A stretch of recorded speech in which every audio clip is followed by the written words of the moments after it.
Praise the Lord. ஆண்டவருடைய நாமம் மகிமைப்படுவதாக. இந்த காலவெளியிலேயும் ஆண்டவருடைய சமூகத்திலே கூடி வந்திருக்கிற உங்கள் ஒவ்வொருவரையும் தேவனாகிய கர்த்தர் ஆசீர்வதிப்பாராக. நாம் ஆராதிக்கிற தேவன் நல்லவர், பெரியவர், ஆச்சரியமான காரியங்களை செய்கிறவர். Praise the Lord. இந்த நாட்களிலே நாம் ஆண்டவருடைய சமூகத்திலே கூடி வந்திருக்கிறது ஒரு மேன்மையான ஒரு காரியம். Praise the Lord. ஸ்தோத்திரிக்கிறோம். ஆண்டவர் அந்த காலை நேரம் என்பது ரொம்ப விசேஷமான ஒரு நேரம். காலை நேரம் கர்த்தர் நம்மை தேடி வருகிற நேரம், காலை நேரம் நம்மை விசாரிக்கிற நேரம், காலை நேரம் புது கிருபைகளை பொழிந்தருளுகிற ஒரு நேரம், காலை நேரம் அவருடைய இரக்கங்கள் நமக்கு கிடைக்கிற ஒரு நேரம். ஸ்தோத்திரிக்கிறோம். ஹல்லேலூயா. ஆகவே இந்த காலை வேளையிலே நாம் எல்லாரும் ஆண்டவருடைய சமூகத்தில் கூடியிருப்பது ஆசீர்வாதமான காரியம். Praise the Lord. ஆகவே எல்லாரும் நம்ம கண்களை மூடுவோம், கர்த்தரை நோக்கி பார்க்கலாம். கர்த்தர் தொடர்ந்து ஸ்தோத்திரிக்கிறோம் நடைபெறுகிற எல்லா காரியங்களையும் கர்த்தர் நமக்கு ஆசீர்வதிக்கும்படியாக. Praise the Lord. ஹல்லேலூயா. ஸ்தோத்திரம் ஸ்தோத்திரம். எங்களை அதிகமாய் நேசிக்கிற நல்ல பிதாவே, இந்த நல்ல வேளைக்காய் நன்றி செலுத்துகிறோம். தரை மட்டுமாய் தாழ்த்துகிறோம் ஆண்டவரே. இப்பொழுது நம்முடைய சமூகத்தில் கூடி வந்திருக்கிற ஒவ்வொருவரையும் ஆசீர்வதியும். பாடப்படுகிற பாடல்கள், கர்த்தருடைய வார்த்தைகள், ஆண்டவரே ஜெபம், எல்லாவற்றிலேயும் நம்முடைய ஆளுகை இருக்கட்டும் ஆண்டவரே. ஆண்டவரே, இந்த நிகழ்ச்சியை பார்க்கிற ஒவ்வொருவரும் ஆசீர்வதிக்கப்பட்டவர்களாய் காணப்பட உதவி செய்யும். இயேசுவின் ரத்தம் ஜெயம். இயேசுவின் நாமத்தில் ஜெபிக்கிறோம் ஜீவனுள்ள நல்ல பிதாவே. ஆமேன் ஆமேன். நாம் யாவரும் உட்கார்வோம். ஜெபத்தோட்ட ஜெயகீதங்களிலே 265வது பாடல் இன்றைக்கு நீங்கள் கேட்க போகிற செய்திக்கு ஸ்தோத்திரிக்கிறோம் ஏற்புடையதான ஒரு பாடலாக இருக்கும் என்று எண்ணி இந்த பாடலை நாங்கள் பாடுகிறோம். இந்த பாடலுக்கு பிறகு நீங்கள் கேட்க போகிற செய்தி இந்த பாடலுக்கு உங்களை ஸ்தோத்திரிக்கிறோம் கர்த்தருக்குள் நடத்துகிறதா இருக்கும். ஆகவே அதை உணர்ந்து இந்த பாடலை நாங்கள் பாடுகிறோம். எங்களோடு கூட சேர்ந்து பாடுங்கள். தேவனுடைய செய்தி அதற்கு பின்னாக கேட்கும் பொழுது நீங்கள் ஆஸ்வதிக்கப்படுவீர்கள்.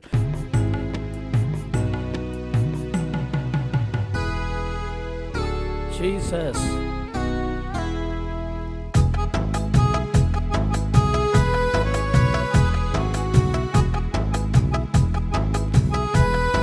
எல்லாரும் சேர்ந்து பாடி ஆண்டவருடைய நாமத்தை மகிமைப்படுத்துவோம்.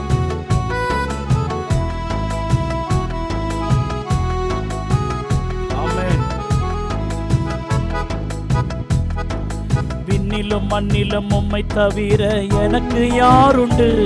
இந்த மண்ணுலகில் உம்மையன்றி வேறு விருப்பமேதுண்டு?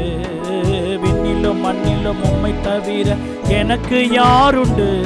இந்த மண்ணுலகில் உம்மையன்றி வேறு விருப்பமேதுண்டு? நீதானே என் வாஞ்சையெல்லாம், உம்மைத்தானே பற்றி கொண்டே. நீதானே என் வாஞ்சையெல்லாம், உம்மைத்தானே பற்றி கொண்டே. விண்ணிலும் மண்ணிலும் உம்மை தவிர எனக்கு யாருண்டு? இந்த மண்ணுலகில் உம்மையன்றி வேறு விருப்பமேதுண்டு? விண்ணிலும் மண்ணிலும் உம்மை தவிர எனக்கு யாருண்டு? இந்த மண்ணுலகில் உம்மையன்றி வேறு விருப்பமேதுண்டு? உம்மோடுதான் எப்போதும் நான் வாழ்கிறேன், உம்மோடுதான் எப்போதும் நான் வாழ்கிறேன். அப்பா என் வலக்கரம் பிடித்து தாங்குகிறேன், அப்பா என் வலக்கரம் பிடித்து தாங்குகிறேன். நன்றி ஐயா நாள் முழுதும், நல்லவரே வல்லவரே. சொல்லுங்க. நன்றி ஐயா நாள் முழுதும், நல்லவரே வல்லவரே. விண்ணிலும் மண்ணிலும் உம்மை தவிர எனக்கு யாருண்டு? இந்த மண்ணுலகில் உம்மையன்றி வேறு விருப்பமேதுண்டு? விண்ணிலும் மண்ணிலும் உம்மை தவிர எனக்கு யாருண்டு? இந்த மண்ணுலகில் உம்மையன்றி வேறு விருப்பமேதுண்டு? ஹல்லேலூயா. ஜீசஸ். ஆமென். உம் சித்தம் போல் என்னை நீர் நடத்துகிறீர்,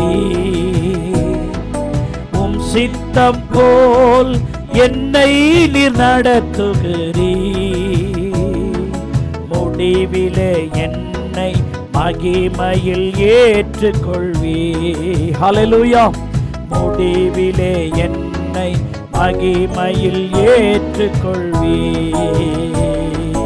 நன்றி ஐயா, நாள் முழுதும் நல்லவரே வல்லவரே. ஆமென். நன்றி ஐயா, நாள் முழுதும் நல்லவரே வல்லவரே. விண்ணிலும் மண்ணிலும் உம்மை தவிர எனக்கு யாருண்டு? இந்த மண்ணுலகில் உம்மையன்றி வேறு விருப்பமேதுண்டு?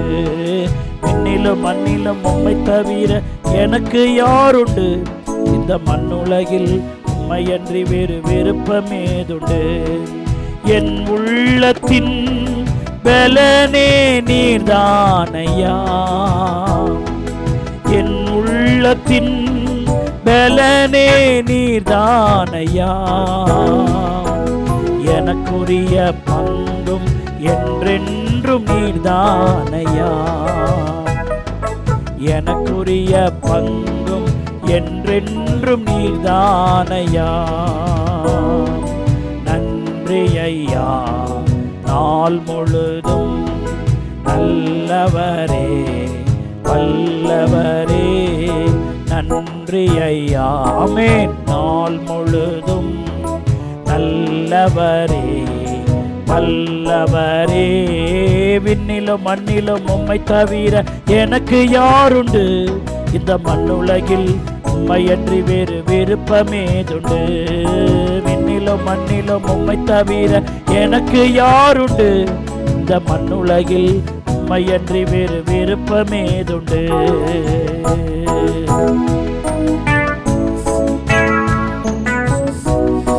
ஆமென். உம்மைத்தானே அடைக்கலமாய் கொண்டுள்ளே,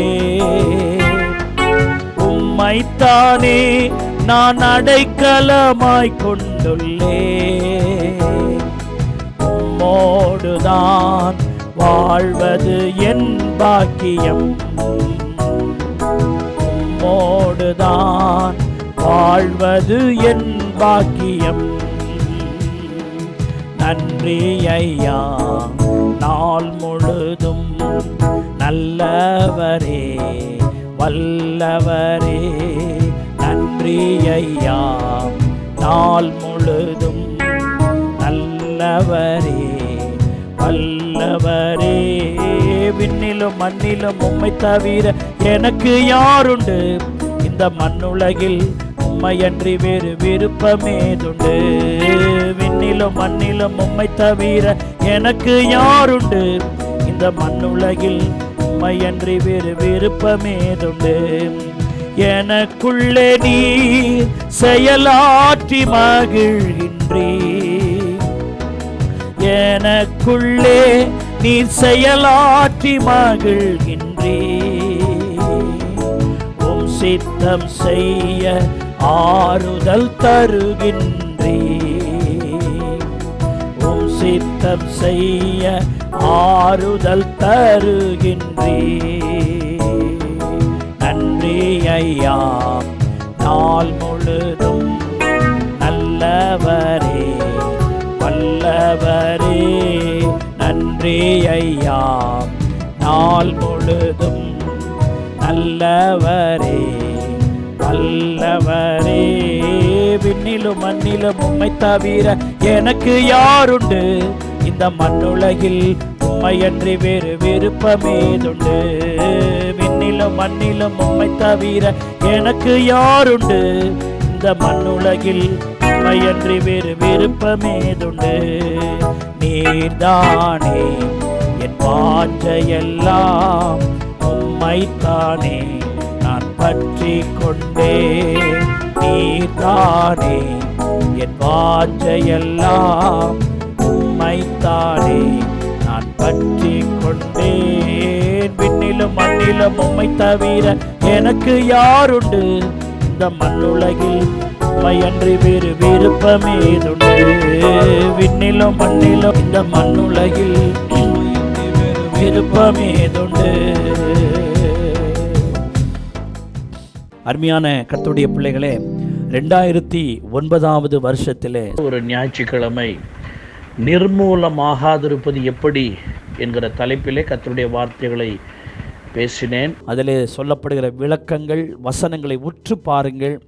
அருமையான தேவனுடைய பிள்ளைகளே, கர்த்தருடைய வார்த்தை பழையது, ஆனால் பழமையாகாதது. ஸ்தோத்திரிக்கிறோம். அது கேட்க கேட்க தினம் தினம் புது புது நன்மைகளை நமக்கு கட்டளையிடுகிறது. ஆகவே அந்த செய்தியை உங்களுடைய ஆசீர்வாதத்திற்கென்று நாங்கள் வழங்குகிறோம். உங்களுக்கு சொல்லப்படுகிறது, இந்த கடைசி காலத்தில் நீங்கள் கேட்க வேண்டிய செய்தி கேளுங்கள். திரும்பவும் உங்களை உற்சாகப்படுத்துகிறேன். கர்த்தருடைய பிள்ளைகள் பல வருஷங்களுக்கு முன்பதாக கேட்ட செய்தி நீங்கள் திரும்ப கேட்கும் பொழுது அந்த வார்த்தை உங்களை உயிர்ப்பிக்கும் என்று நான் நம்புகிறேன். கேளுங்கள். கர்த்தர் உங்களை ஆசீர்வதிப்பாராக. ஆமென்.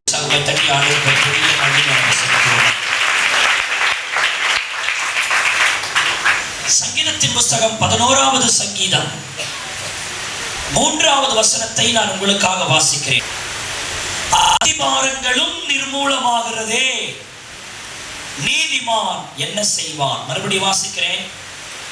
அஸ்திபாரங்களும் நிர்மூலமாகிறதே, நீதிமான் என்ன செய்வான்? இன்னைக்கு செய்தியுடைய தலைப்பு அஸ்திபாரம் நிர்மூலமாகாதிருப்பது எப்படி என்கிற தலைப்பில் நான் உங்களோடு பேச போகிறேன். இன்று ஒரு அடிப்படையான ஒரு சத்தியத்தை உங்களோடு நான் பகிர்ந்து கொள்ள போகிறேன். இங்கே தாவீது புலம்பி சொல்லும் வார்த்தை என்று கூட சொல்லலாம். எல்லாரும் நிர்மூலமாறாங்க, பரவாயில்ல, ஆனா அஸ்திபாரமே நிர்மூலமாவதே, நீதிமான் என்ன செய்வான்? அப்படி அர்த்தம் என்ன? நிர்மூலம் ஆகக்கூடாததே நிர்மூலமாகிறதே, நீதிமான் என்ன செய்வான்? தாவீது சொல்லுகிறான், அஸ்திபாரம் நிர்மூலமாகிறது சொல்றது வேற, அஸ்திபாரங்களும் இருக்குது. இந்த வார்த்தை கொஞ்சம் கவனிக்கணும். அந்த அஸ்திபாரங்களும் அப்படின்னா அது நிர்மூலமே ஆகக்கூடாது. ஒரு வீட்டுல கட்டடம் மேல இருக்கிற செவர்ல கிராக் வரலாங்க, ஃபவுண்டேஷன்ல கிராக் வரலாமா? அஸ்திபாரத்துல போய் தப்பு நடக்கலாமா? ஒரு செவுத்துல ஒரு கிராக் வரட்டும், ஒரு மரத்துல ஒரு கிராக் வரட்டும், அல்லது வெளியே தெரிகிறதான சில காரியத்துல கட்டடங்களிலே அது பழுது ஏற்படட்டும், சரி பண்ணிடலாம். ஆனால் அஸ்திபாரமே ஆடுகிறது, அஸ்திபாரமே உறுதி இல்லை, அஸ்திபாரமே நிர்மூலமாகிறது என்றால் அந்த கட்டடம் என்ன ஆகும்? தாவீது சொல்லுகிறான், அஸ்திபாரங்களும் நிர்மூலமாகிறது, நீதிமான் என்ன செய்வான்? இதுதான் தாவீதுடைய ஏக்கம்.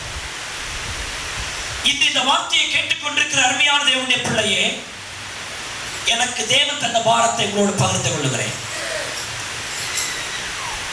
இந்த ஊழியத்திற்கு ஆண்டவர் உங்களை அஸ்திபாரமாய் வைத்திருக்கிறார். உங்களுடைய ஆசீர்வாதத்திற்கு ஊழியர்களை அஸ்திபாரமாய் வைத்திருக்கிறார். புரிந்து கொள்ளும்படி நான் சொல்லுகிறேன். நீங்கள் எனக்கு அஸ்திபாரம், நான் உங்களுக்கு அஸ்திபாரம். எனக்கு என்று சொல்லும் போது என் தனிப்பட்ட வாழ்க்கை சொல்லவில்லை. தேவன் நம்மை ஒரு சபையில் வைத்திருக்கிறார், ஒரு ஐக்கியத்தில் வைத்திருக்கிறார், ஒரு தரிசனத்துக்கு கீழே உங்களை கர்த்தர் வைத்திருக்கிறார். ஒரு ஊழியனுக்கு தேவன் தரிசனம் தருகிறார். அந்த தரிசனத்தை ஊழியன் சபையோடு பகிர்ந்து கொள்ளுகிறார். சபையில் இருக்கிற மக்கள் அந்த தரிசனத்துக்கு கட்டுப்பட்டு அந்த தரிசனத்திற்காக ஜெபிக்கிறார்கள், உழைக்கிறார்கள். அப்படியானால் நீங்கள் ஊழியத்திற்கு அஸ்திபாரமானவர்கள். அப்ப நான் என்ன செய்யணும்? உங்களுடைய ஆசீர்வாதத்திற்காக, உங்களுடைய நன்மைக்காக நான் திறப்பில் நிற்கணும். அப்ப நான் உங்களுக்கு ஒரு அஸ்திபாரமாகவும் நீங்கள் எனக்கு அஸ்திபாரமாகவும் இருப்பதுதான் கிறிஸ்தவ வாழ்க்கை. அப்படி இருக்கும்போது அஸ்திபாரமான நான் நிர்மூலமானால் ஊழியத்தின் நிலை என்ன? விசுவாச மக்களாகிய உங்களுடைய அஸ்திபாரம் நிர்மூலமானால் ஊழியத்தின் நிலை என்ன? அப்போ தாவீது ராஜா, ஆண்டவர் ஒரு பெரிய ராஜ்யத்தை கட்ட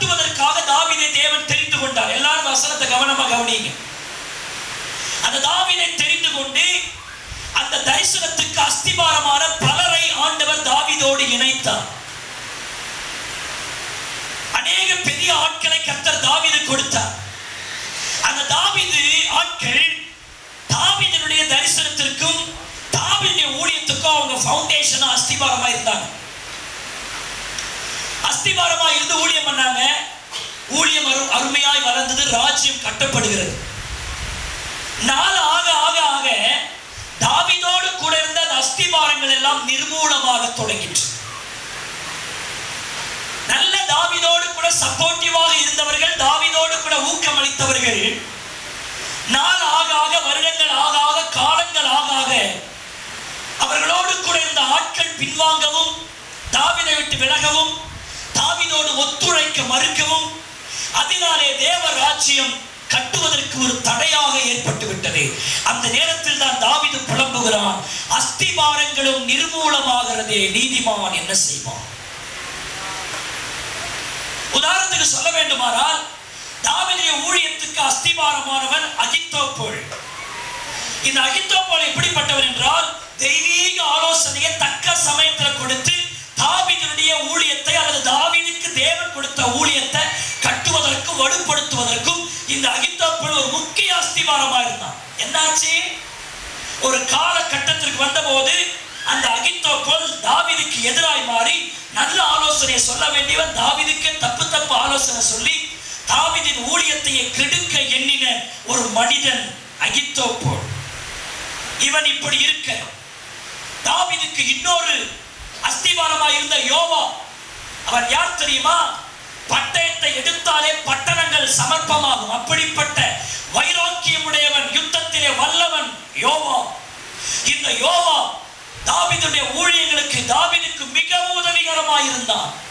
ஆனால் ஒரு காலகட்டத்திலே தாவீதுக்கு எதிரானவர்களோடு கூட அந்த யோவாப் சேர்ந்து கொண்டு தாவீதை மடங்கடிப்பதற்கு அவன் செய்தான். அந்த அஸ்திபாரம் நிர்மூலமாகிறது.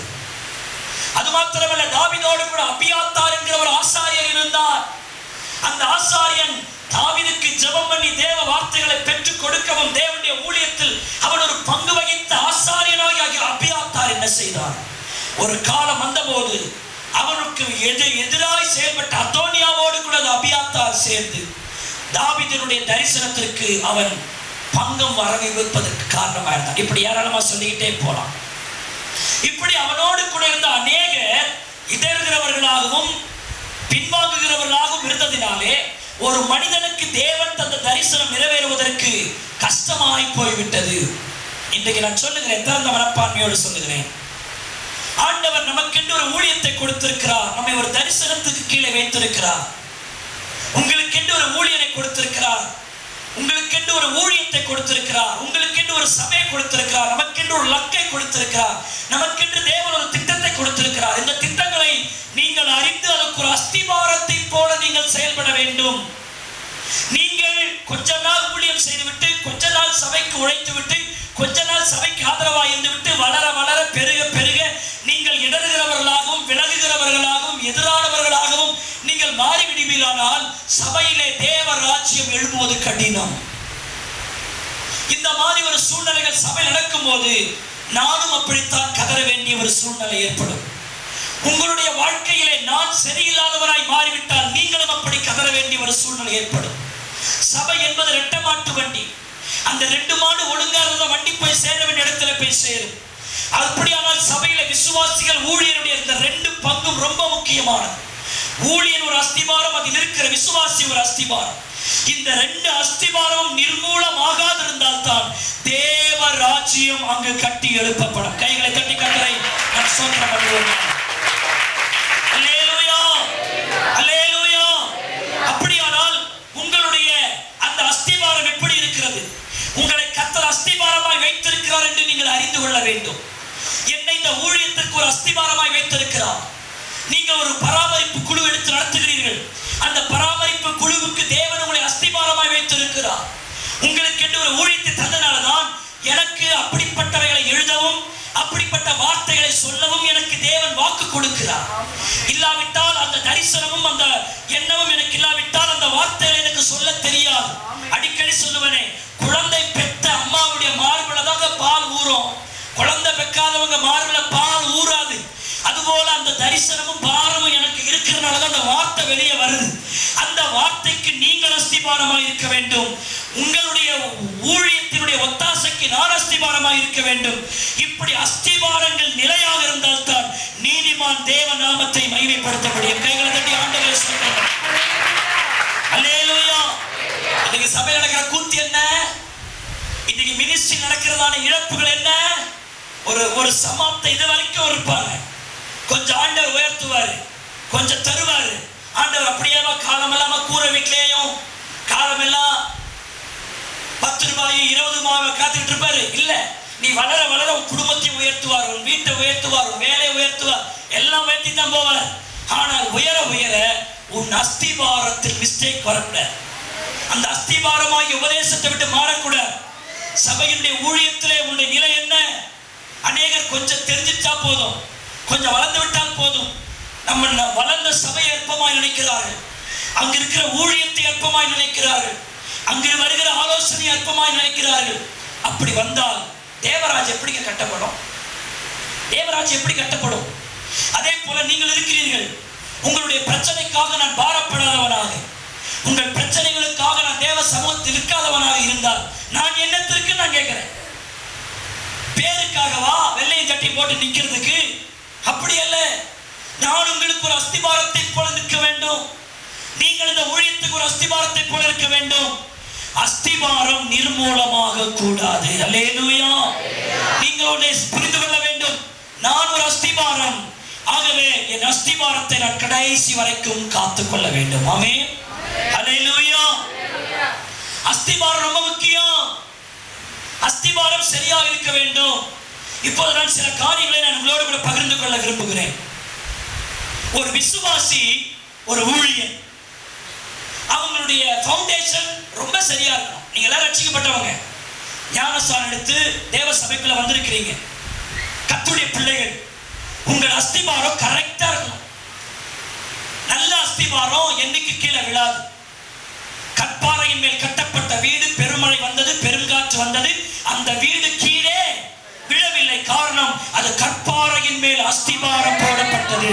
கைதட்டி ஆண்டவருக்கு நல்லா கவனிங்க. உங்க ஆவிக்குரிய வாழ்க்கை, உங்க குடும்ப வாழ்க்கை, உங்க ஆசீர்வாதம் எல்லாம் அஸ்திபாரத்தின் மேல இருக்கணும். உங்களுடைய அஸ்திபாரம் ஃபவுண்டேஷன் சரியா இருக்கணும். அடிப்படை சத்தியத்தை நீங்க வலிமையா இருக்கணும். சும்மா வந்து ஞாயிற்றுக்கிழமை பாட்டு பாடிட்டு கையை தட்டிட்டு ஏதோ ஒரு பைபிளை கையில எடுத்துட்டு வந்து இப்படி வந்து போறதில்ல. அஸ்திபார விசுவாசியா இருக்கணும். நீங்க சொல்லணும், நான் சாதாரணமான விசுவாசி இல்ல, கர்த்தருடைய கண்மலையாகிய அந்த பாறையின் மேல் அஸ்திபாரமிட்ட விசுவாசி. எந்த பிரச்சனையும் என்னை அசைக்க முடியாது, எந்த போராட்டமும் என் குடும்பத்தை அசைக்க முடியாது. ஏனென்றால் கர்த்தர் என்னுடைய மூளைக்கல்லா இருக்கிறார், அவர் என்னுடைய அஸ்திபாரமா இருக்கிறார். அல்லேலூயா. அஸ்திபாரம். இப்போ அஸ்திபாரம் நிர்மூலமாக கூடாதுன்னு சொன்னா அதற்கு 2 காரியங்களை நான் உங்களுக்கு சொல்லுகிறேன். பாருங்க, சங்கீதம் 17வது சங்கீதத்தை எடுத்துக்கங்க. அந்த வசனத்தை வாசிக்கும் போது உங்களுக்கு நிச்சயமா புரியாது. நல்லா ஆழ்ந்து நீங்க அதை பாருங்க, விளக்கும் போது என்னை கவனிங்க. சங்கீதம் 17வது சங்கீதம் 4ஆம் வசனத்தை எல்லாரும் எடுத்துங்க, நான் வாசிக்கிறேன். மனுஷரின் செய்கைகளை குறித்து நான் உம்முடைய உதடுகளின் வாக்கினாலே துஷ்டனுடைய பாதைகளுக்கு விலக்கமாய் என்னை காத்து கொண்டிருக்கிறேன். இந்த வார்த்தை கொஞ்சம் கவனிங்க. 2 காரியம் இருக்கு. மறுபடியும் வசனத்தை வாசிக்கிறேன். மனுஷனுடைய செய்கைகளை குறித்து நான் உம்முடைய உதடுகளின் வாக்கினாலே துஷ்டனுடைய பாதைகளுக்கு விளக்கமாய் என்னை என்ன செய்கிறேன்? இது தாவீதுடைய டெஸ்டிமனி, சாட்சி. என்னை விளக்கமாய் என்ன செய்கிறேன்? காத்துக் கொள்ளுகிறேன். தன்னை காத்துக் கொள்றேன்னு சொல்ற தாவீது, தன்னை காத்துக் கொள்ளுகிறேன்னு சொல்றார். எதற்கெல்லாம் காத்துக் கொள்றாரா? நம்பர் 1, மனுஷனுடைய செய்கைகளுக்கு, மேன் ஆஃப் ஒர்க்ஸ். அது மாத்திரமல்ல, துஷ்டனுடைய பாதைக்கு, path of a destroyer. கொஞ்சம் கவனிக்கணும். எல்லாரும் சொல்லுங்கள், மனுஷனின் செயல்களுக்கு, துஷ்டனுடைய பாதைகளுக்கு என்னை விளக்கமாய் காத்துக் கொள்ளுகிறேன்.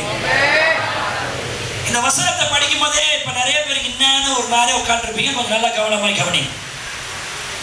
ஒரு கர்த்தருடைய பிள்ளை அஸ்திபாரம் ஆடாம இருக்கணும்னா முதலாவது இந்த ரெண்டிலும் இந்த பாருங்க, மனுஷனுடைய செய்கை, பிறகு துஷ்டனுடைய பாதை.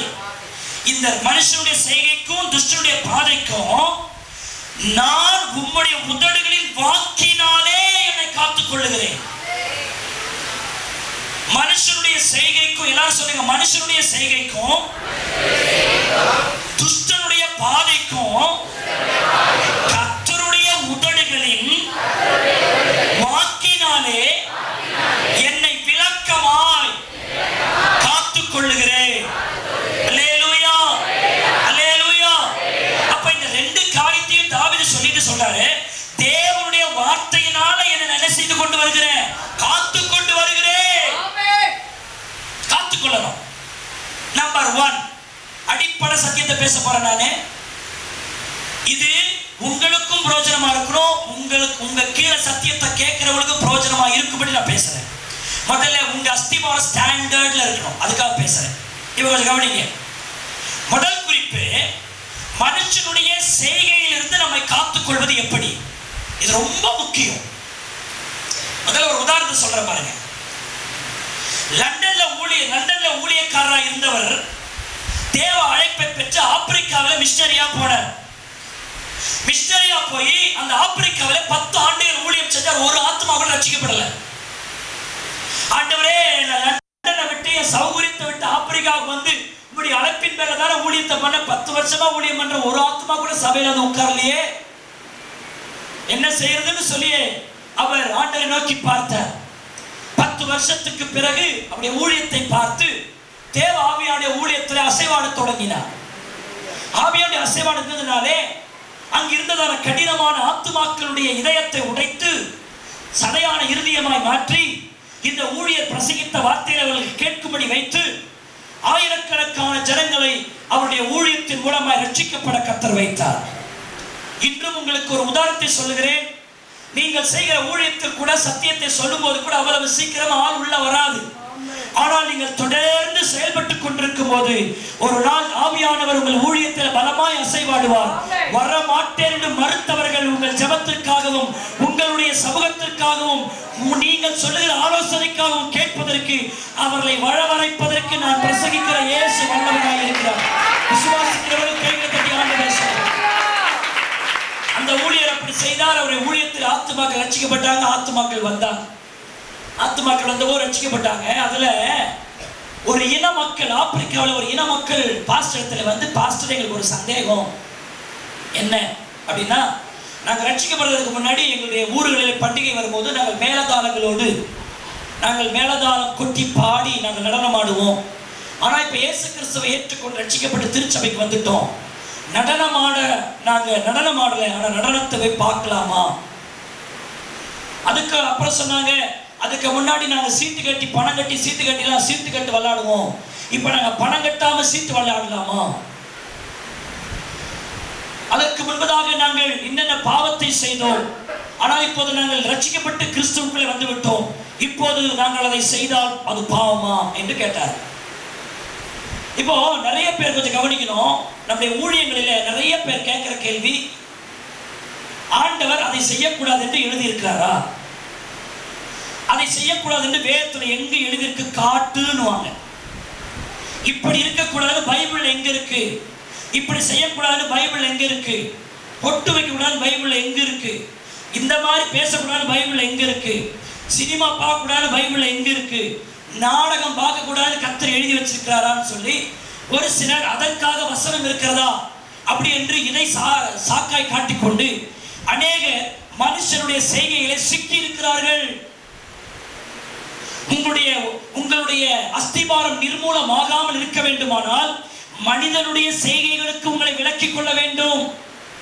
அவன் செய்யறான் இவன் செய்யறான்றதுக்காக நீ செய்யக்கூடாது. ஒரு கர்த்தருடைய பிள்ளை மனுஷனுடைய செய்கைக்கு உட்படக்கூடாது.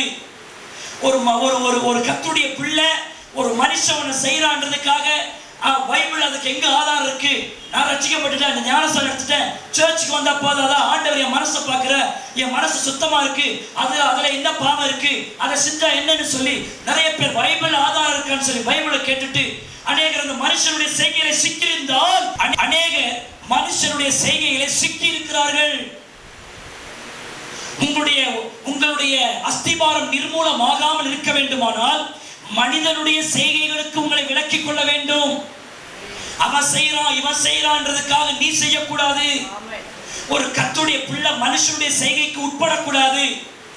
ஒரு கர்த்தருடைய பிள்ளை ஒரு மனுஷன் செய்யறான்றதுக்காக பைபிள் அதுக்கு எங்க ஆதாரம் இருக்கு? நான் ரட்சிக்கப்பட்டுட்டேன், இந்த ஞானஸ்தானம் எடுத்துட்டேன், சர்ச்சுக்கு வந்தா போதாதான், ஆண்டவர் என் மனசை பார்க்கிற, என் மனசு சுத்தமா இருக்கு, அதுல என்ன பாவம் இருக்கு, அதை செஞ்சா என்னன்னு சொல்லி நிறைய பேர் பைபிள் ஆதாரம் இருக்கான்னு சொல்லி பைபிளை கேட்டுட்டு அநேகர் அந்த மனுஷனுடைய செய்கையை சிக்கியிருந்தால் உன் அஸ்திவாரம் நிர்மூலமாகும். நீ ஒரு கர்த்தருடைய பிள்ளை என்றால் மனுஷ செய்கைக்கு நீ உட்படக்கூடாது. தாவீது என்ன சொல்லுகிறார்? மனுஷனுடைய செய்கைகளை குறித்து நான் உம்முடைய உதடுகளின் வாக்கினாலே என்னை காத்துக்கொள்ள விளக்கமாய் காத்துக்கொள்ளுகிறேன். மனுஷனுடைய செய்கைக்கு நாம் உட்படக்கூடாது. நாம் தனியா பிரிச்சு காட்டணும். மனுஷன் ஆனா நான் மனுஷன் அல்ல, நான் தேவ பிள்ளை.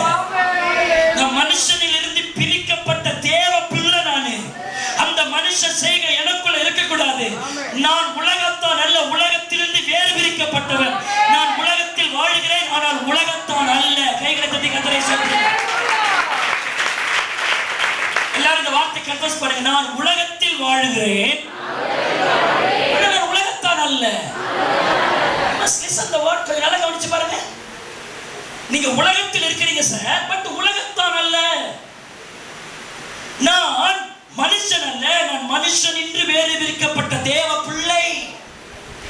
மனுஷ செய்கைக்கு நான் அர்த்தம் காட்டி பைபிள் இருக்கா ஆதாரம் எங்க, ரெஃபரன்ஸ் காட்டுங்க அப்படின்னு சொல்லி நீ மனுஷ செய்கை செய்யக்கூடாது. இன்றைக்கு நான் உங்களுக்கு ஒரு விஷயத்தை சொல்ல விரும்புகிறேன். அந்த மாதிரி கேட்கிறவங்களுக்கு நீங்க சொல்லணும். 1 கொரிந்தியர் 10:31 நான் படிக்கிறேன், கவனியுங்கள். 1 கொரிந்தியர் 10:31. ஆகையால் நீங்கள் புசித்தாலும் குடித்தாலும் எதை செய்தாலும் எல்லாவற்றையும் தேவனுடைய மகிமைக்கென்று செய்யுங்கள். எல்லாரும் சத்தமா இந்த வசனத்தை என்னோடு கூட சேர்ந்து ஒரே விஷயமாக நான் சொல்லுங்க. ஆகையால் நீங்கள் புசித்தாலும் குடித்தாலும் எதை செய்தாலும் எல்லாவற்றையும் தேவனுடைய மகிமைக்கென்று செய்யுங்கள். நீ என்ன வேணாலும் செய், whatever you do, எதை வேணாலும் செய். ஆனா நீ எதை செய்கிறீர்கள் என்பது பிரச்சனை இல்லை. ஆனால் உன் செய்கைகள் தேவ மகிமைக்காய் இருந்தா போதும். நீ புசிக்கிறியோ, நீ குடிக்கிறியோ, நீ எதை செய்தாலும் எல்லாவற்றையும், முதல்ல ஒரு 2 காரியம் சொல்லி இருக்குது. புசித்தலையும் குறித்து குடித்தலையும் குறித்து சொல்லிவிட்டு பிறகு எதையுமே சொல்லாம எல்லாத்தையும் எதை செய்தாலும் அது எல்லாமே அடக்கும். எதை செய்தாலும் எல்லாவற்றையும் தேவனுடைய மகிமைக்கென்று. இப்போ கொஞ்சம் எல்லாரும் என்ன கவனிங்க ப்ளீஸ், என்ன கவனிங்க. இப்போ என்ன கவனிங்க. எதை செஞ்சாலும் எப்படி செய்யணுமா? சத்தமா சொல்லுங்க. எதை செய்தாலும் பிரதர், எல்லாரும் வாய்த்து சொல்லுங்க பிரதர். எதை செய்தாலும் அது தேவ மகிமைக்கென்று செய்யுங்கள். என் செய்கை தேவ மகிமைக்கென்று செய்கையா இருக்கணும். என் செய்கை மனுஷ செய்கையா இருக்க கூடாது. உதாரணமாக சொல்றேன். ஆராதனையில தேவ மகிமை, என்னுடைய எந்த செயலும் அது தேவனை குளோரிஃபை பண்றதா இருக்கணும். கவனிங்க. இப்ப என்ன கவனிங்க, பைபிளை பார்க்க என்ன கவனிங்க. அதுக்கு நான் விளக்கம் கொடுக்குறேன் பாரு. இப்போ சர்ச்சுக்குள்ள நீங்க வரீங்க, சண்டே சர்வீஸ், சாட்சி நேரம் வருது. சாட்சி இருக்கா சொல்றோம், தேவ நாமத்தை மகிமைப்படுத்துறது. நீங்க சாட்சி வந்து சொல்லும் போது முன்னாடி மைக்க பிடிச்சிக்கிட்டு கர்த்தருடைய பரிசுத்த நாமத்துக்கு மகிமை உண்டாகட்டும். இன்று நான் போன வாரத்தில் எங்கள் வீட்டில் இருந்த டிவியிலே ஒரு புது படத்தை பார்க்க கர்த்தர் எனக்கு உதவி செய்தார். சிரிக்காதீங்க, அப்படி கேளு. ஒரு புது படத்தை பார்க்க உதவி செய்தார். கரண்ட் நின்னுடுமோன்னு சொல்லி பயந்துட்டு ஸ்தோத்திரம் ஸ்தோத்திரம்னு அந்த டிவியை பார்த்துட்டே இருந்தேன். சினிமா படம். ஆண்டவர் அந்த மின்சாரத்தை தடவே ஏற்படுத்தவே இல்லை. ஆரம்ப பேர் போடுறதுல இருந்து கடைசி பேர் முடிகிற நன்றி வணக்கம்னு முடிகிற வரைக்கும் ஆண்டவர் மின்சாரத்தை தடை பண்ணாம அந்த முழு படத்தையும் பார்க்க எனக்கு உதவி செய்ததுனால கர்த்தருக்கு கோடி சோத்திரம் சொல்றது யாருக்காவது யோக்கியதை இருக்காங்க? அம்மா நான் சொல்றது அழுதுகிட்டே சொல்றேன், உள்ள அழுகிறேன், வெளியே நான் சிரித்து பேசுகிறேன், நான் உள்ள அழுதுகிட்டு சொல்றேன். இதை சொல்லி உன்னால் தேவனை மகிமைப்படுத்த முடியுமா? அல்லாவிட்டால் நான் கடந்த 30 ஆண்டுகளாக வெத்தலை பாக்கு நான் போட்டு வருகிறேன். ஆனால் புற்று வியாதி வராதபடிக்கு தேவன் என்னை பாதுகாத்துக் கொண்டபடியால் ஆண்டவருடைய நாமத்திற்கு கோடி சோத்திரம் சொல்ல முடியுமா? மகிமைப்படுத்த முடியுமா? இன்று ஆண்டவர் புது நாடகத்தை பார்க்க எனக்கு உதவி செய்தார். அந்த நாடகத்தில் அந்த காதலனும் அந்த காதலி செய்கிற எல்லா காரியத்தையும் பார்க்க உதவி செய்தார். அவருடைய பரிசுத்த நாமத்துக்கு ஸ்தோத்திரம்னு சொல்ல முடியுமா சார்? எல்லாரும் கொஞ்சம் கவனிங்க சார். சொல்ல முடியுமா சார்? விசுவாசி எல்லாரும் கொஞ்சம் கவனிக்கணும். எதை நான் சொல்லி தேவனை மகிமைப்படுத்த முடியாதோ அதையெல்லாம் நான் செய்யக்கூடாது. கைகளை தட்டி கர்த்தரை ஸ்தோத்திரம் பண்ணுவோம். கைகளை தட்டி கர்த்தரை ஸ்தோத்திரம். எதை சொல்லி நான் தேவனை மகிமைப்படுத்த முடியாதோ அது அத்தனையும் தேவன் வெறுக்கிற பாவம். கைகளை தட்டி கர்த்தரை ஸ்தோத்திரம். ஒழுங்கா பைபிள்ல எங்க இருக்கு, பைபிள்ல எங்க இருக்குன்னு என்னத்தை கேட்கிற? அநேகர் இப்படித்தான் கேட்டு கேட்டு வீட்டில் அவர்கள் வரம்பு மீறி நாடகங்களை மணிக்கணக்கா எத்தனை பேர் வீட்டில் அது நடக்கிறது என்று. உன் அஸ்திபாரம் நிர்மூலமாகும். மனுஷனுடைய செய்கைக்கு என்னை இதெல்லாம் மனுஷன் செய்க, இதெல்லாம் மனுஷ கண்டுபிடிப்பு. இந்த மனுஷனுடைய செய்கைக்கு என்னை விளக்க வேண்டும். திரும்ப திரும்ப சொல்ற பாருங்க, எதையெல்லாம் நீங்க சொல்லி தேவ நாமத்தை மகிமைப்படுத்த முடியாதோ அது எல்லாம் கர்த்தர் அதற்கு ரெட் சிக்னல் காட்டுறான்னு அர்த்தம். இல்லங்க என்னால இந்த டிவியை பார்த்த சினிமாவை பார்த்து நான் மகிமைப்படுத்த முடியும்னு சொல்லி தாராளமா பாரு.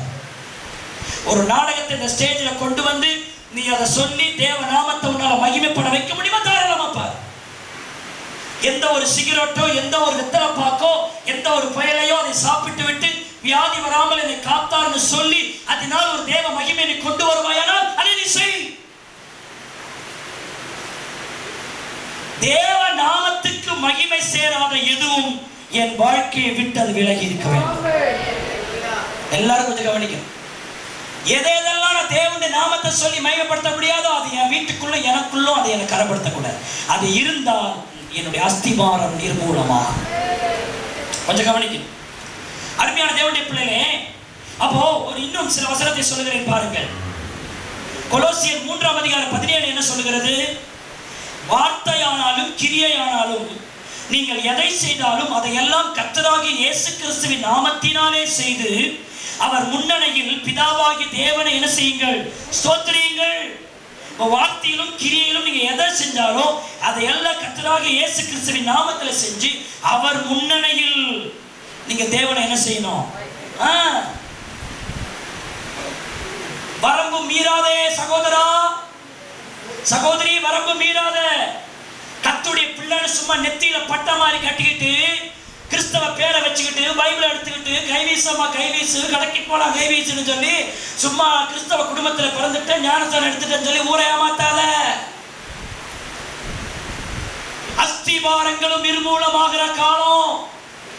ஒரு காலத்துல நல்லா ஃபயரா இருந்தவங்க, நல்லா ஜெபம் பண்ணவங்க, கர்த்தருக்காக எழும்பினவங்க இந்த மனுஷ செய்கையினாலே சிக்குண்டு நிறைய பேரோட அஸ்திபாரம் கலந்து போயிருக்கு. வஞ்சித்துக் கொள்ளாதே. அவர் செய்கிறார், இவர் செய்கிறார், அவங்க சரியில்லையா, இவங்க பார்க்கலையா, அவங்க பார்க்கலையா, இவங்க பார்க்கல, நீ குப்பையில விடாத. யார் வேணாலும் எப்படி வேணாலும் போகட்டும், உன் அஸ்திபாரத்தை நீ காத்துக்கொள், உன் ஆவிக்குரிய வாழ்க்கையை காத்துக்கொள், உன் பரிசுத்தத்தை நீ காத்துக்கொள், உன் உண்மையை நீ காத்துக்கொள், உன்னுடைய காரியத்தை காத்துக்கொள். திரும்ப திரும்ப சபைக்கு ஆவியானவர் சொல்லுகிறார், நீ எதை செய்தாலும் அதை கர்த்தருடைய நாம மகிமைக்காய் செய். அல்லேலூயா.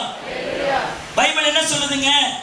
1 கொரிந்தியர் 13, 16, 17 நீங்கள் தேவனுடைய ஆலயமாக இருக்கிறீர்கள் என்றும் தேவனுடைய ஆவி உங்களில் வாசமா இருக்கிறார் என்றும் அறியாதிருக்கிறீர்களா? ஒருவன் தேவனுடைய ஆலயத்தை கெடுத்தால் அவனை தேவன் கெடுப்பார். தேவனுடைய ஆலயம் பரிசுத்தமாக இருக்கிறது, நீங்களே அந்த ஆலயம். அப்போ எதை செஞ்சாலும் தேவன் நாம மகிமைக்கா. சரி, நீங்களே ஆலயம். எவ்வளவு உஷாரா இருக்கணும். நீ தான் சார் ஆலயம். நீ ஆலயத்துக்கு போகிறவன் அல்ல, நீ தான் ஆலயம். எல்லாரும் சொல்லுங்க, நான் ஆலயத்துக்கு போகிறவன் அல்ல. சத்தமா எல்லாரும் சொல்லுங்க, நான் ஆலயத்துக்கு போகிறவன் அல்ல. பால்கனியில் இருக்கிற சத்தம் வரல, நான் ஆலயத்துக்கு போகிறவன் அல்ல. இன்னும் சத்தம், சகோதரனுடைய சத்தம் இங்கே எனக்கு கேட்கவே இல்லை. ஆலயத்துக்கு போகிறவன் நான் அல்ல, ஆலயமே நான் தான். நான் என்ன போறது, நான் தான் ஆலயம். ஒரு முறை ஒரு சபையில ஒரு மேரேஜ் நடந்துதான். நடக்கிறது மேரேஜ் காலைல 10 மணி. அந்த மேரேஜ் நடத்துகிற பாஸ்டர் சர்ச்சுக்கு வந்துட்டார். ஆனால் கல்யாணம் பண்ணுற ஆட்கள் யாரும் வரல. சரி, அவங்க வரட்டும், அது வரைக்கும் சபையில் ஜெபம் இருப்பான்னு சொல்லி பாஸ்டர் ஜெபம் பண்ணிட்டு இருந்தார். அப்போ சபையில் ஜெபம் அவர் செஞ்சிட்டு இருக்கும்போது இந்த யானை வரும் பின்னே ஓசை வரும் முன்னேன்ற மாதிரி இந்த கல்யாணத்துக்கு பொண்ணு மாப்பிள்ளை வர்றதுக்கு முன்னாடி வீடியோ கேமராமேன்லாம் வந்துடுவாங்க. அவங்க தான் ஃபஸ்ட்டு வருவாங்க, வந்து எடுக்கிறது. அப்போ அந்த பாஸ்டர் சர்ச்சில் ஜெபம் இருக்கிற அந்த வீடியோ கேமராமேன்கெல்லாம் வந்து எங்கே கனெக்ஷன் போட்டு அதை எடுக்கணும்னு சொல்லி அவங்க ஆலோசிச்சுட்டு இருக்கும்போது அந்த சபையில் இருக்கிற அல்லது இன்னொரு ஒரு ஒரு ஒரு மனுஷன் வந்து அந்த பாஸ்டர் கிட்ட, பாஸ்டர் சபையினுடைய பரிசுத்தம் கெடக்கூடாது, வீடியோ கேமராலாம் சர்ச்சில் வந்து எடுக்கிறாங்க, அது எடுக்கிறது சரியில்லை, அது சபையுடைய பரிசுத்தத்தை கேடு உண்டாக்கும், வீடியோ கேமரா எடுக்கக்கூடாது அப்படின்னு சொன்னார். சொல்லிட்டு வெளியே போயிட்டு சிகரெட்ல இழுக்கிறார் வெளியே. அப்போ சபையினுடைய பரிசுத்தத்தை கெடக்கூடாது, வீடியோ கேமரா எடுக்கக்கூடாதுன்னு சொன்னால் வெளியே போய் இழுத்துட்டு வரேன்னா உனக்கு என்ன நெஞ்செழுத்தம்? நான் சபை கிடையாது, சபை ஒரு கட்டணம். வெளியே நான் எப்படி வேணாலும் இழுப்பேன், எப்படி வேணாலும் பேசுவேன், எப்படி வேணாலும் நடப்பேன், எப்படி வேணாலும் பார்ப்பேன். ஆனால் உள்ள வந்து உட்கார கடவோ, எழுந்திருக்க கடவோ, நிற்க கடவோம் அப்படின்னு சொல்லவும், அல்லது நம்ம பாஷையில் சொல்ல போனா சோத்திரம் சோத்திரம்னு கை தட்டுறதுக்கும் அப்புறம் வெளியே போன ஆத்திரம் ஆத்திரம்னு சொல்றதுக்கு நடிப்பா. ஆகவே தான் சொன்னேன், நான் ஆலயத்துக்கு போகிறவன் என்கிற அனுபவம் அல்ல, நானே ஆலயம். கைகளை தட்டி கர்த்தரை சோத்திரம் பண்ணுங்க. நீங்க சர்ச்சுக்கு வருது கட்டடம் முக்கியம் இல்லை சார். நம்ம எல்லாம் சேர்ந்து இங்க வந்திருக்கனாலதான் இது சபை. நம்ம இல்ல இது வெறும் கட்டடம், இது ஒரு கட்டடம் தான். வேதம் சொல்கிறது, கைகளினால் கட்டப்பட்டிருக்கிற ஆலயத்தில் அவர் வாசமாய். கொஞ்சம் கவனிங்க, பெரிய ஆலயத்தை தான் சாலமோன் கட்டிட்டு இந்த ஜெபம் பண்ண, என்னங்க பெரிய ஆலயத்தை கட்டிட்டு பிரதிஷ்டை நேரத்தில் ஜெபம் பண்ணாரு. கைகளினால் கட்டப்பட்ட ஆலயத்தில் அவர் வாசமாகிறார் ஜெபம் பண்ணாரா? அப்ப என்ன அர்த்தம்? எவ்வளவு பெரிய ஆலயத்தை நான் கட்டினாலும் அதில் அவர் வாசமாய் இல்லை. அவருடைய ஆலயமாகிய உங்களுக்குள்ளும் எனக்குள்ளும் தான் அவர் வாசமாய் இருக்கிறார். அல்லேலூயா, அல்லேலூயா. சர்ச்சுக்கு வந்திருக்கூடாது, ஓ இது இருக்கக்கூடாது, ஓ இது இருக்கக்கூடாது, அப்படி இப்படின்னு ரொம்ப கிளீன் காட்டுவாங்க. ஆனா அவங்களுக்குள்ள இருக்கிற அழுக்க பத்தி ஒன்றும் செய்ய மாட்டாங்க.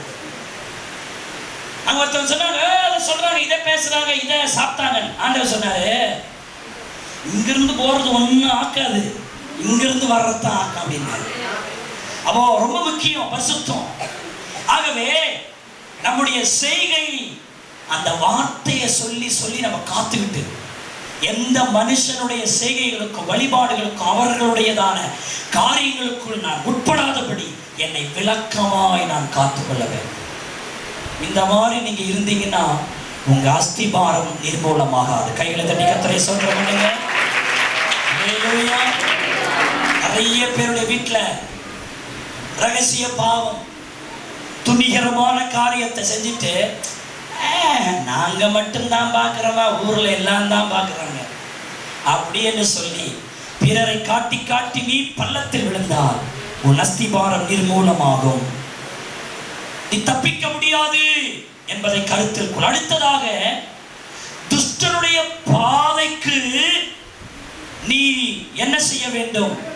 நீ தப்பி விப்பது எப்படி? இதில் ஆங்கில வேதாகமத்தில் வாசிக்கும் போது the hit and snare of the destroyer என்று எழுதப்பட்டிருக்கிறது. துஷ்டனுடைய பாதைக்கு என்னை விலக்கி நான் விலக்கிக் கொள்ளுகிறேன் என்று சொல்லுகிறதற்கு அங்கே டெஸ்ட்ராயர் என்ற வார்த்தை, துஷ்டருக்கு ஆங்கிலத்தில் டெஸ்ட்ராயர் என்று வருகிறது. டெஸ்ட்ராயர் என்ற அந்த வார்த்தை அப்படியே நம்ம டிரான்ஸ்லேட் பண்ணா அழிக்கிறவன் அர்த்தம். இன்னொரு சுத்த தமிழ் மொழி அழிம்பன் அப்படின்னு சொல்லலாம். அப்போ அழிம்பன் என்ற வார்த்தை வருகிறது. அதில் செனேயர் என்றதான ஒரு ஆங்கில வார்த்தையை, தமிழிலே வராத ஒரு வார்த்தை ஆங்கில வேதாகமத்தில் வருகிறது. செனேயர் என்ற வார்த்தை என்பது என்ன? வேடன் பறவைகளை கண்ணி வைத்து பிடிப்பதற்காக விதிக்கிற அந்த வலை, அந்த கண்ணிக்கு பெயர் தான் அந்த செனேயர் என்பது. கொஞ்சம் கவனிக்கணும். இப்போ ஆங்கில வேதாகமத்தில் இருக்கிறதை நான் வியாக்கியானம் பண்ணி சொல்லுகிறேன்.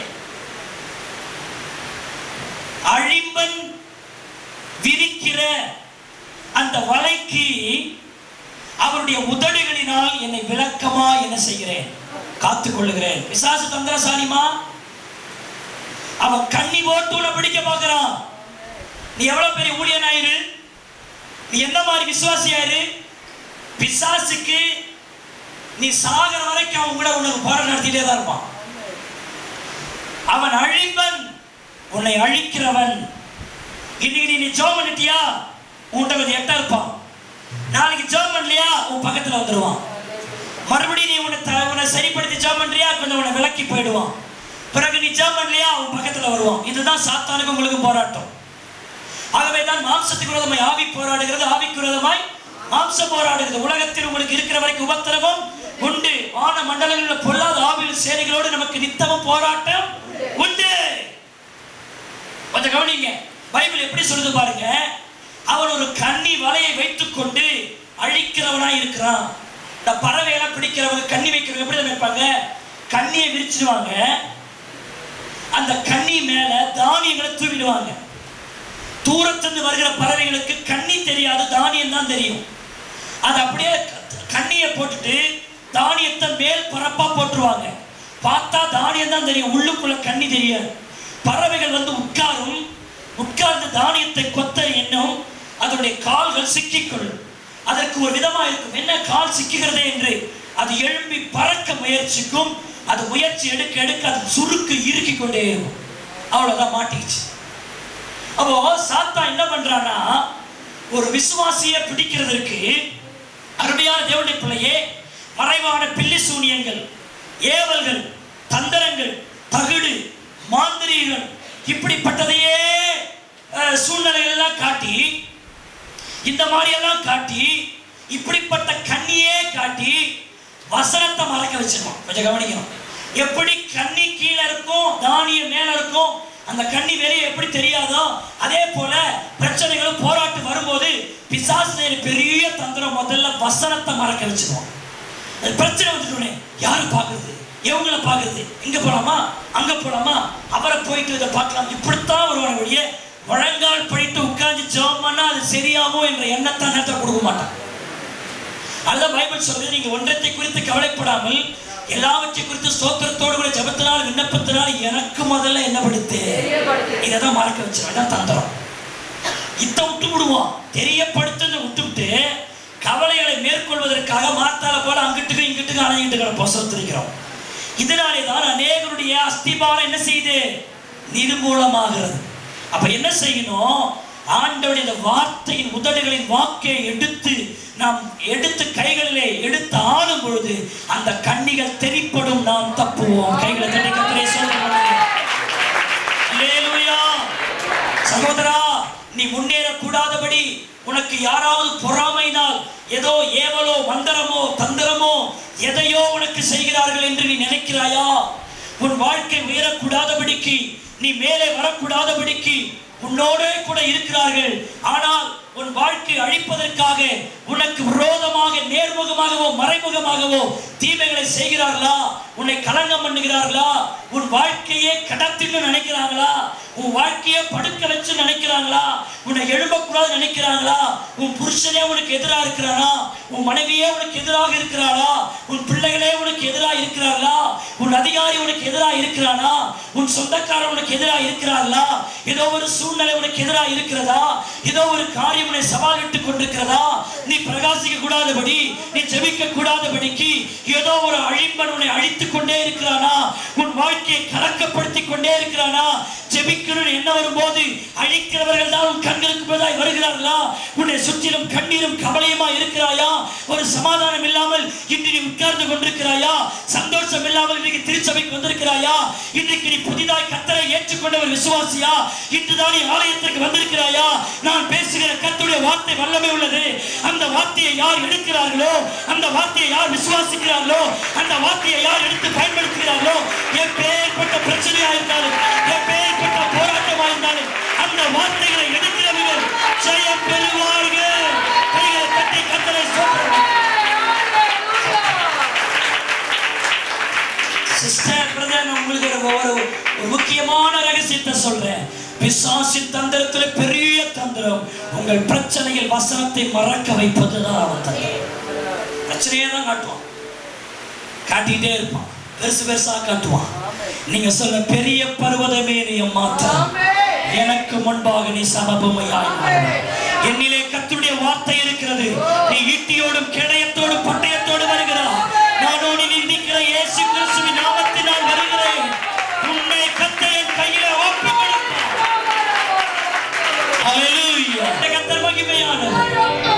காரியத்தையும் அந்த சங்கீதம் 17:4 2 காரியத்தை சொன்னார் தாவீது. என்ன சொன்னார்னா, மனுஷனுடைய செய்கைகளை குறித்து சொல்லிட்டு, அப்புறமா தான் அழிம்பனுடைய அந்த துஷ்டனுடைய கிரியைகளை குறித்து சொல்லிட்டு, இந்த ரெண்டுத்திலிருந்து நான் எப்படி பாதுகாக்கப்படுறேன் அப்படின்னு சொல்லும் போது அவர் சொல்றார், ஆண்டவருடைய உதடுகளின் வாக்கினாலே என்னை நான் விளக்கமா என்ன செய்யறேன், ஒவ்வொரு நாளும் அந்த வார்த்தையை பார்த்து படிச்சு அறிக்கை பண்ணி விசுவாசித்து அந்த வார்த்தையே திரும்ப திரும்ப சொல்லி அந்த வார்த்தையே திரும்ப திரும்ப அறிக்கை பண்ணி வார்த்தையே எனக்குள்ள வச்சு நான் வார்த்தைக்குள்ள இருந்து வார்த்தையை பிடித்து வார்த்தையை உலுக்கி வார்த்தையை மனப்பாடம் பண்ணி வார்த்தையை நான் நித்தமும் தியானித்து அந்த வார்த்தையினாலே தான் நான் காத்து வருகிறேன்.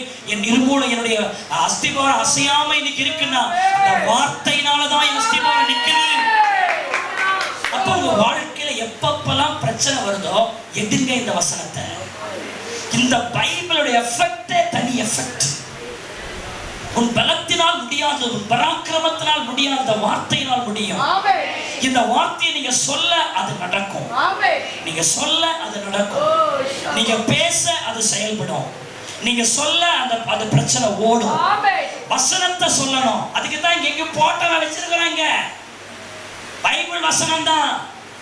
போட்டா ஒண்ணு செய்யாது, எந்த சித்திரமும் ஒண்ணும் செய்யாது. சிலவங்க உட்காந்துக்கிட்டு கணிக்கணக்கா உட்காந்துக்கிட்டு, சிலவங்களுக்கு இன்னும் ரட்சிக்கப்பட்டு திருச்சபைக்கு போட்டாக்கு முன்னாடி ஒரு திருப்தி. என்னம்மா இப்படி திரும்பி இருக்கிற? அப்படி இந்த போட்டாக்கு முன்னாடி ஜெபம் பண்ணதாங்க ஒரு திருப்தியே வருது. போடு மண்டையில சோத்திரம். வார்த்தை முக்கியம், படம் முக்கியம் இல்ல, வசனம் முக்கியம். ஏனென்றால் அவர் வார்த்தையா இருக்கிறார்.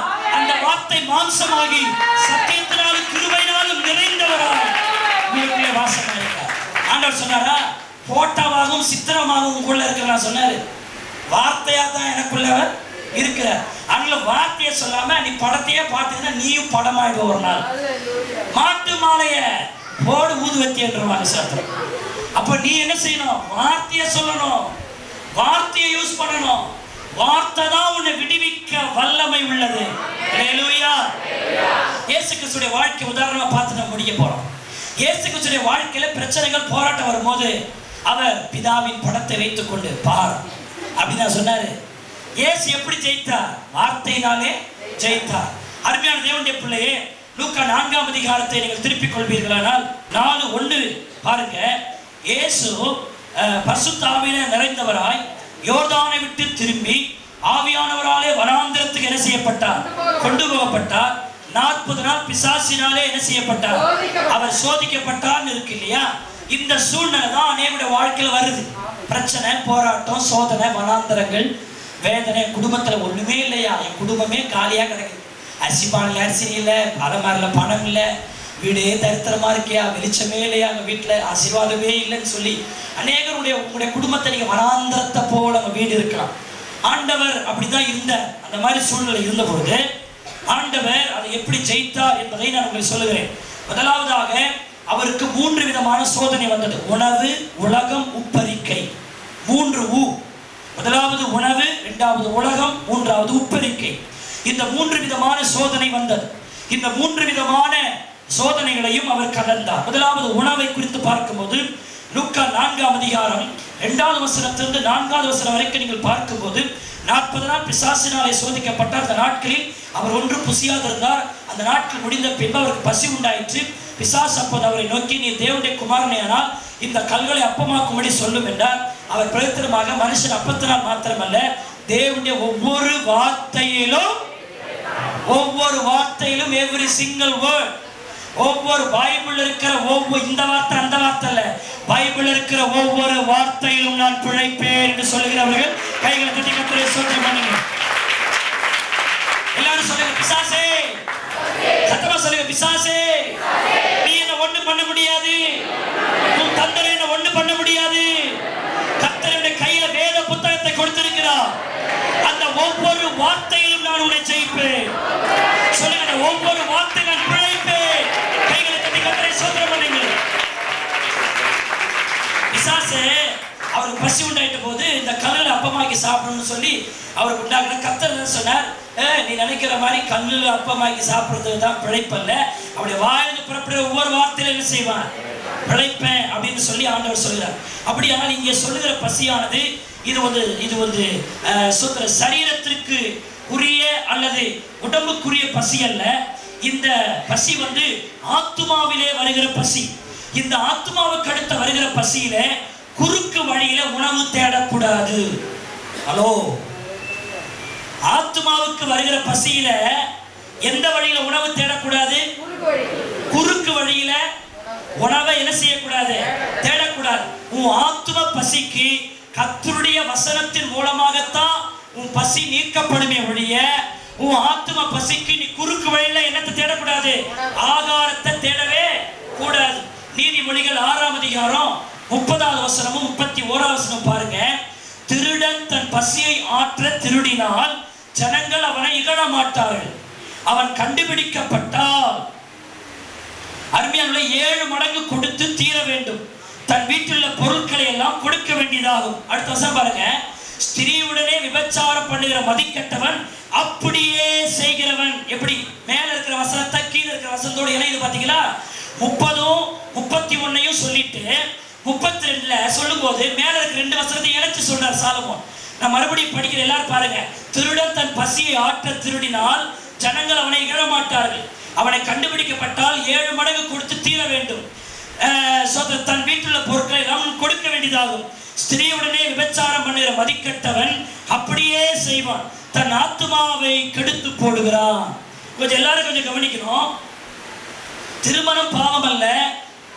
திருமணம் செய்யாமல் விபச்சார வேசித்தனம் செய்வது பாவம். ஆண்டவர் ஒரு முறை வைத்திருக்கிறார்.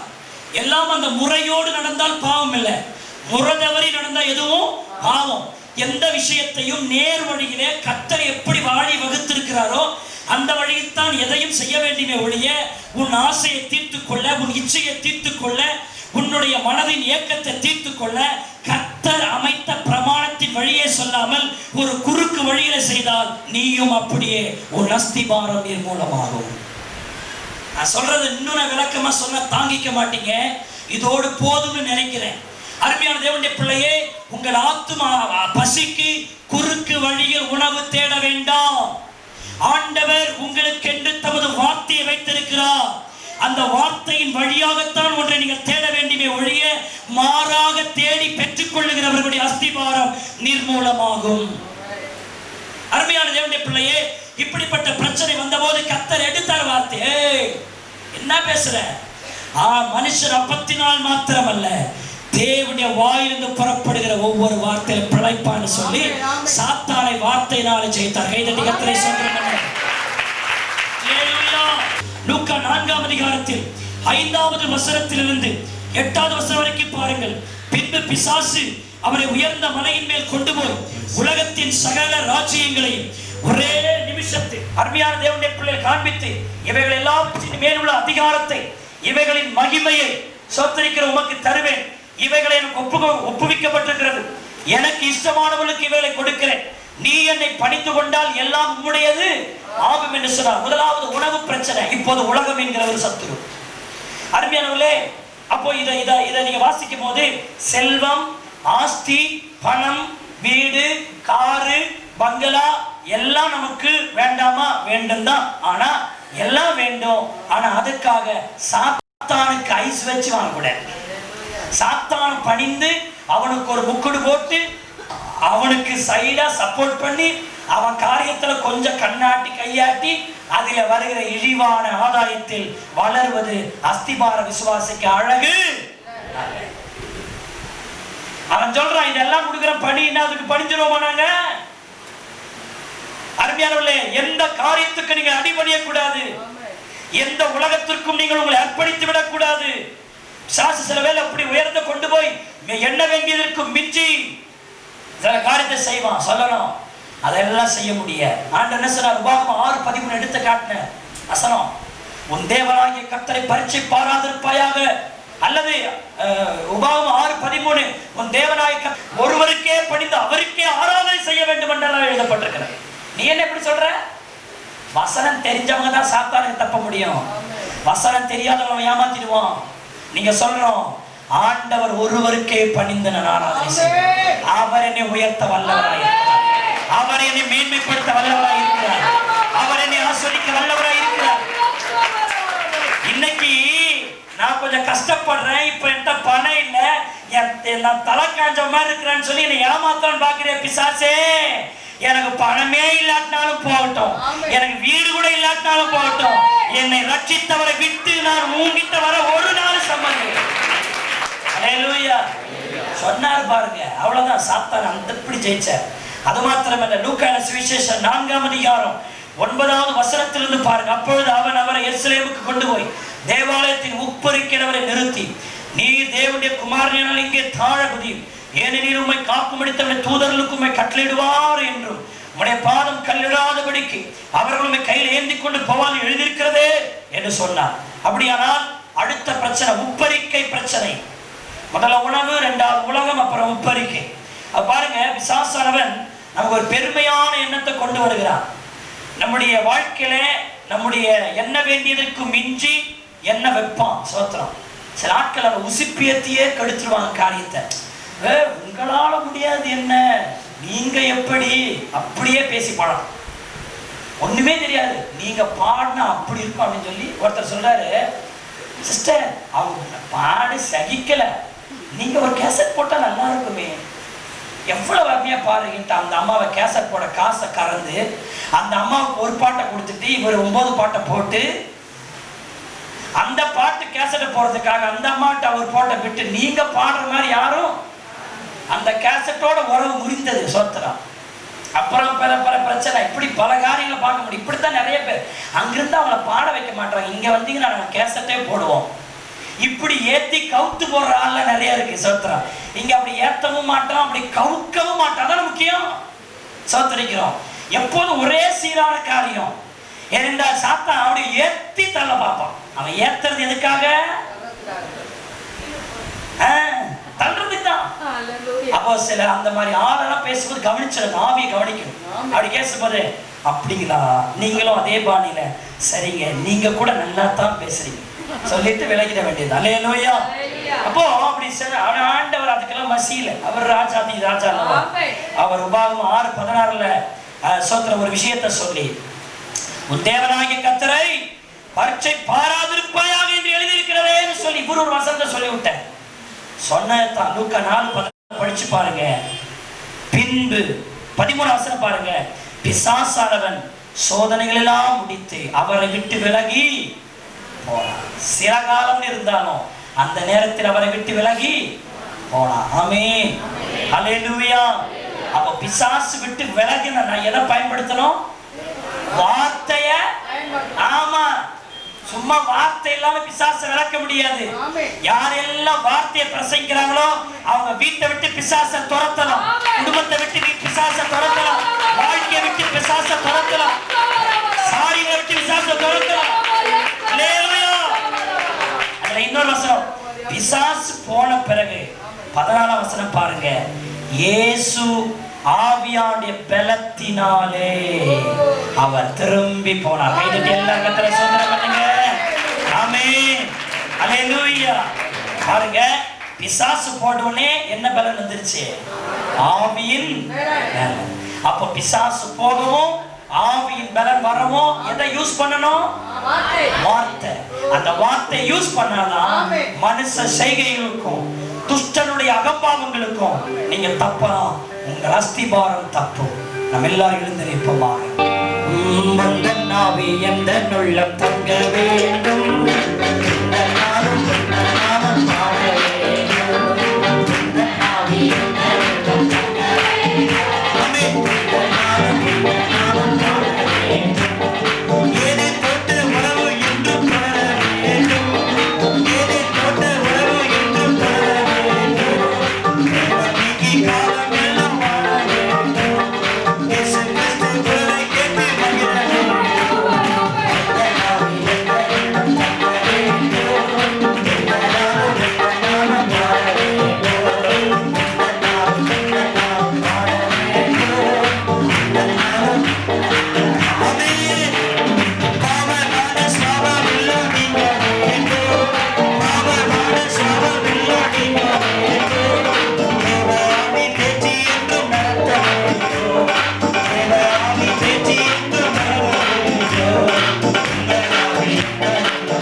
Praise the Lord. ஜெபம். எங்களை நேசிக்கிற நல்ல பிதாவே, இந்த நல்ல வேளைக்காக நன்றி செலுத்துகிறோம். அஸ்திபாரங்களும் நிர்மூலமாகிறதே, நீதிமான் என்ன செய்வான் என்று சொல்லி ஆண்டவரே ஸ்தோத்திரிக்கிறோம். சங்கீதம் 11வது சங்கீதத்திலிருந்து எங்களோடு பேசின கர்த்தருடைய வார்த்தைகளுக்காக நன்றி. ஆண்டவரே, எங்களுடைய அஸ்திபாரம் உறுதியாக இருக்க வேண்டுமே.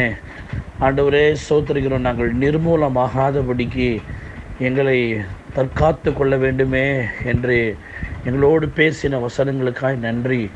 மேலே நாங்கள் எவ்வளவு கட்டடங்களை எழுப்பினாலும் ஆண்டவரே, எங்களுடைய வாழ்க்கைக்குரிய ஆவிக்குரிய சோத்திரிக்கிற அஸ்திவாரம் சரியில்லை என்றால் நாங்கள் கட்டினது அத்தனையும் கீழே விழுந்து விடுமே. ஆண்டவரே, என்னுடைய அஸ்திபாரத்தை குறித்து நாங்கள் கவனமாக இருக்க எங்களோடு பேசின வார்த்தைகளுக்காக நன்றி செலுத்துகிறோம்.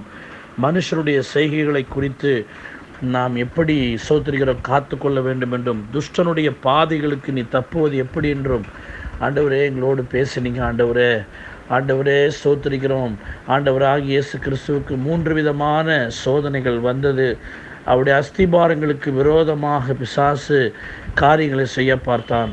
அவரோ சோத்திரிக்கிறோம் பிசாசை ஜெயித்து தன்னுடைய அஸ்திபாரத்தை உறுதிப்படுத்தினார் என்று சொல்லி நாங்கள் பார்த்தோமே. அதுபோல எங்களுடைய வாழ்க்கையிலேயும் ஆண்டவரே அப்படிப்பட்ட சோதனைகள் வேதனைகள் பிசாசு கொண்டு வந்து வைத்து எங்களுடைய அஸ்திபாரத்தை தகர்க்க எண்ணுகிற பொழுது ஆண்டவரே நீர் ஜெயித்தது போல நாங்களும் ஜெயித்து எங்களுடைய அஸ்திபாரத்தை காத்துக்கொள்ள ஆண்டவர் உதவி செய்ய வேண்டும் என்று நாங்கள் செபிக்கிறோம். இந்த செய்தியை கேட்ட ஒவ்வொருடைய குடும்பத்தையும் தனிப்பட்ட வாழ்க்கை ஜீவிதங்களையும் கர்த்தர் அப்படியே நீங்கள் காத்து கொள்ள வேண்டும், பாதுகாத்து கொள்ள வேண்டும் நாங்கள் செபிக்கிறோம். எங்கள் ஆண்டவர் அப்படி செய்து நடத்த போகிற எல்லா இறக்கங்களுக்காக எல்லா தயவுகளுக்காக கொடான கோடி கோடி கோடி கோடி நன்றி ஆண்டவரே. தாழ்த்தி அர்ப்பணித்து படைத்து ஒப்பு கொடுக்கிறோம். கன மகிமை துதி ஸ்தோத்திரம் எல்லாம் உமக்கே செலுத்துகிறோம். இரட்சகரும் மீட்பருமாகிய இயேசுவின் நாமத்தில் ஜெபிக்கிறோம் ஜீவனுள்ள நல்ல பிதாவே. ஆமேன் ஆமேன். ஸ்தோத்திரம். நம்முடைய கர்த்தராகிய இயேசு கிறிஸ்துவின் கிருபை, பிதாவாகிய தேவனுடைய அன்பு, பரிசுத்த ஆவியானவருடைய எண்ணிய ஐக்கியம், சிநேகம், வழிநடத்தல், பாதுகாப்பு, பராமரிப்பு இன்னும் இன்னும் சதா நாட்களில் நாம் அனைவரோடு கூட இருப்பதாக. ஆமென். எல்லாரும் சேர்ந்து சொல்லுவோம். என் ஆத்துமாவே கர்த்தரை சோத்திரி, என் முழு உள்ளமே அவருடைய பரிசுத்த நாமத்தை சோத்திரி. என் ஆத்துமாவே கர்த்தரை சோத்திரி, அவர் செய்த சகல உபகாரங்களையும் மறவாதே. அவரின் அக்கிரமங்களை எல்லாம் மன்னித்து என் நோய்களை எல்லாம் குணமாக்கி என் பிராணனை அழிவுக்கு விலக்கி மீட்டு கிருபையினால் இரக்கங்களினாலும் முடிசூட்டி நன்மையினால் என் வாயை திருப்தியாக்கி கழுக்கு சமானமாய் திரும்ப என் வயதை வாழ வயது போல் ஆக்குகிறார். அல்லேலூயா அல்லேலூயா. கர்த்தர் உங்களை ஆசீர்வதிப்பாராக. ஆமென் ஆமென்.